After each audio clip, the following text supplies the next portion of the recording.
And we're rolling in 3, 2, 1. Hey guys, and welcome back to this newscast, OT in Action. This week we're going to be covering a skilled nursing facility. I have here with me one of my good friends who actually works in a skilled nursing facility, who will give you a little bit about it later on. But what is a skilled nursing facility? A skilled nursing facility is an inpatient rehabilitation and medical treatment center where trained professionals work. A skilled nursing facility provides the same level of care that you would receive in a hospital, where doctors oversee the nurses.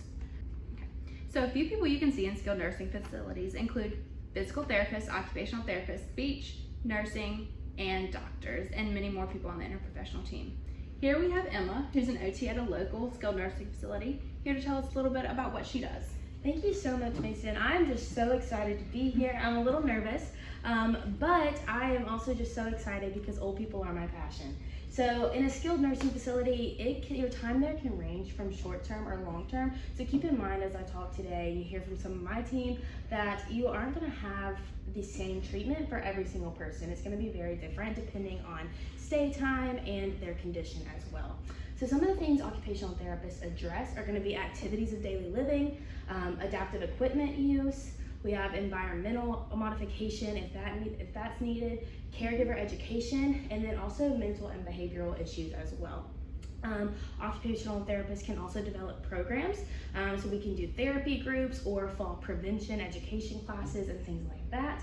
And then we are also able to maximize any remaining ability that patients at a long-term or at a skilled nursing facility have.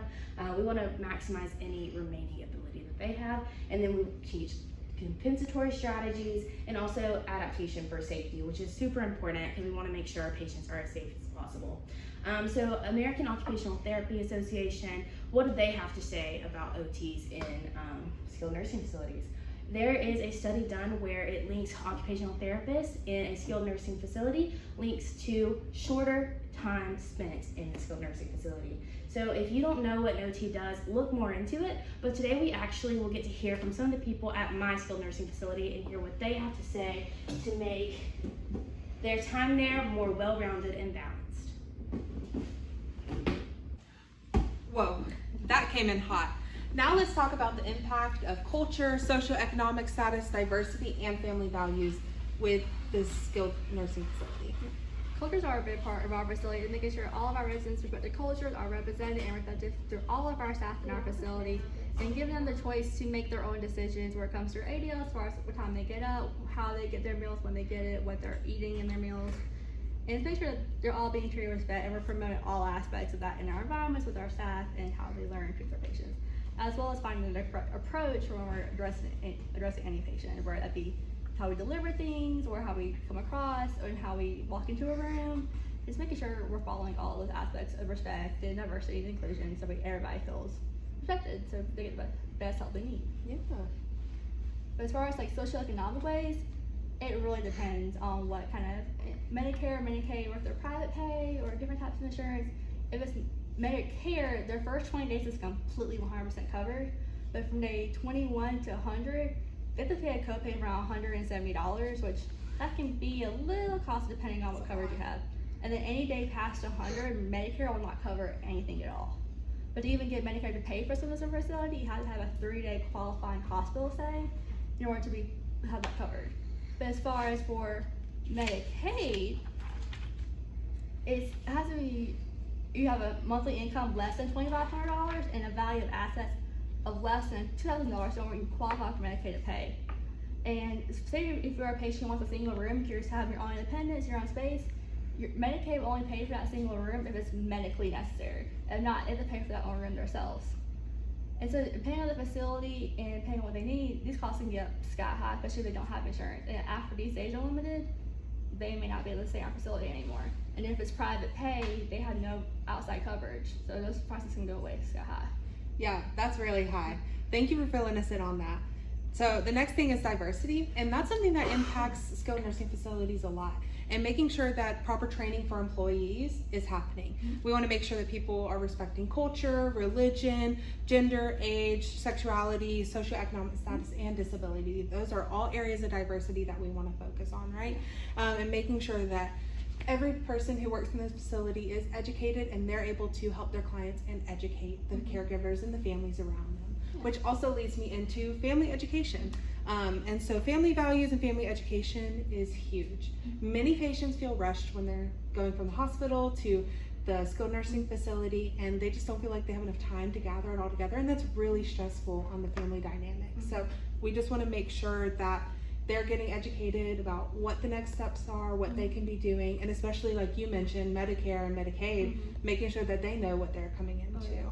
That's a good part about a lot of the Medicare and Medicaid handbooks.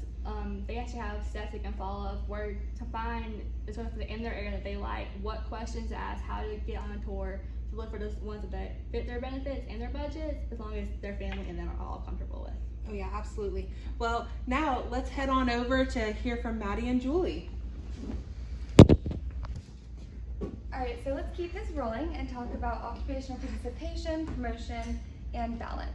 So we are both OTs working at Presbyterian Skilled Nursing Facility, and we are here to focus on promoting social participation and encourage our patients to engage in leisure activities in an environment that promotes balanced participation with people in the same stage of life. So we promote occupational participation by encouraging the residents to participate in activities such as playing cards, watching movies in group activities, and playing bingo. So we encourage the residents to participate in activities that promote independence, such as dressing, hygiene, and ADLs. So Maddie, would you like to talk more about our facility? Of course, thanks Julie. So we do encounter some difficulties in occupational participation and performance. Some of our residents have difficulties in physical mobility, cognitive impairments, understaffing, and some means of transportation, and we kind of conquer those by doing one-on-one and group therapy sessions. We use adaptive equipment. We have a bus that takes our residents out of the facility to engage in occupations and activities outside of the home. We do receive some hesitation sometimes from residents, but the more that they participate in these activities, the more willing they are to engage in other activities that can benefit them cognitively, fine motor abilities, and things like that. So as OTs, we look to strengthen these aspects of their life, and we encourage them to participate to increase quality of life and willingness to participate. So these are some residents that are working on puzzling and yarn.